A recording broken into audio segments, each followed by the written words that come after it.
Olá, tudo bem?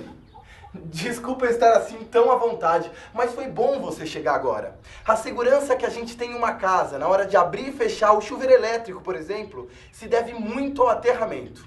Por isso ele precisa ser bem feito.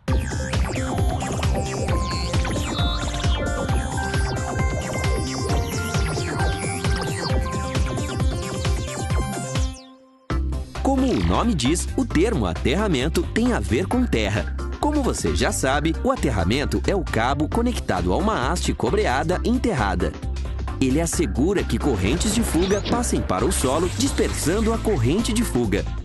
De acordo com as normas técnicas e regulamentadoras do Brasil, as edificações são obrigadas a ter um sistema de aterramento elétrico. Elas também precisam ter dispositivos de proteção como o DR, que protege pessoas e animais contra os efeitos do choque elétrico. A maior importância de um aterramento elétrico eficiente é a proteção do indivíduo contra choques elétricos. Se esse indivíduo tocar um equipamento elétrico que esteja com algum problema de falha, tocar na carcaça deste equipamento elétrico, esta corrente elétrica passará pelo corpo desse indivíduo, causando alguns problemas sérios, como, por exemplo, a queimadura.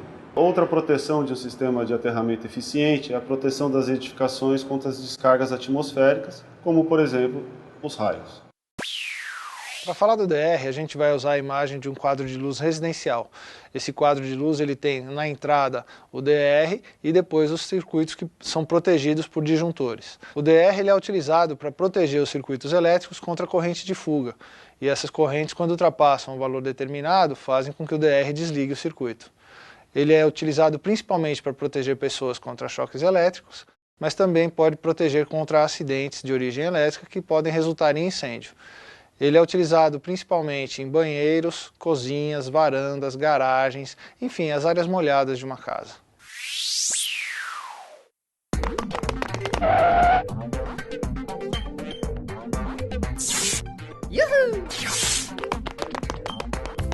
Com o padrão de entrada pronto, leve o circuito alimentador para o quadro de distribuição da casa. Dentro do quadro, conecte as fases ao disjuntor geral.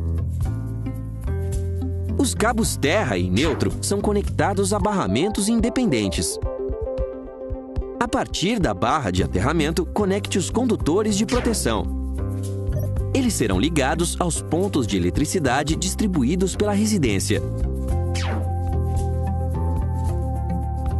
É importante saber que a bitola do cabo terra acompanha sempre a bitola do cabo fase, até os 16 milímetros quadrados. Acima de 35 milímetros quadrados, o cabo terra pode ter a metade da bitola do cabo fase. Ah, outra coisa importante. O cabo terra deve ser obrigatoriamente da cor verde ou verde e amarela. Isso ajuda na identificação dos cabos. Com o aterramento pronto, é importante saber como se liga o DR. Para ligar um DR, devemos passar por ele todos os condutores vivos do circuito, que são as fases e o neutro.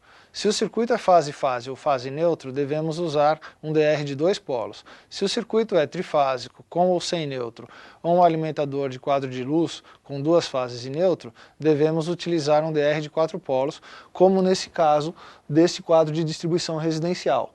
As fases entram no DR junto com o neutro e saem para um disjuntor geral e o neutro para o barramento. O condutor terra, ou condutor de proteção, fica fora do circuito porque é por ele que passam as correntes de fuga.